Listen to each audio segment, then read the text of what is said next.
everyone, my name is Jolie Austin and I chose to do Guilt Appeal.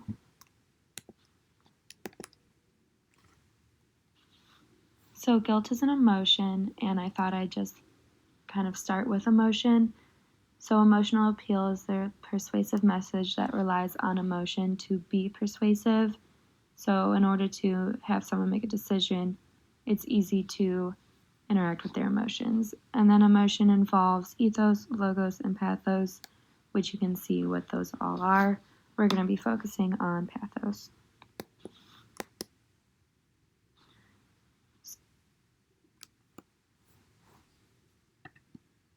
Of emotion, but it's still a persuasive tool.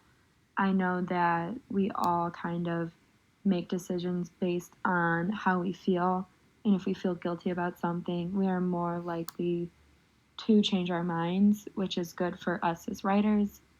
The persuasive use of guilt is believing your behavior does not meet your own standards, which is why you would try to use this to get your audience to change their mind about their opinion and come over to the argument you're trying to make. It is a continuum, so you can do low levels of guilt in your writing, moderate or high levels of guilt. There are studies that show high levels are not as successful as the moderate levels, so that's also a risk. There are a lot of risks using guilt. The angry audience response if you use too much of a higher level of the guilt, you might not get the response you want and reduce your use of persuasion. And all the different personalities that we might know of may affect your success in using this emotion.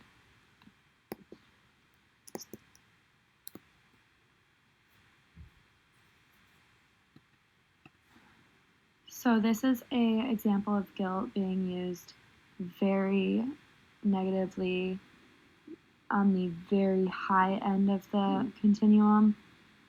The driving motivator here, it definitely has a possibility to backfire on the audience and have them be more upset with this than motivated to change their own opinions on fit and body type. A lot of anger might resolve from this, and the differences in how people believe they should live and what is healthy also do come into play here.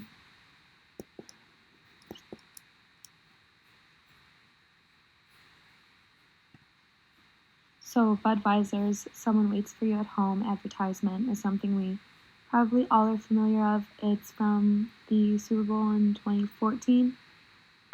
It's just a video of a dog waiting for their owner to come home after a night out, and the audience is all kind of on edge waiting to see if the owner does eventually come home.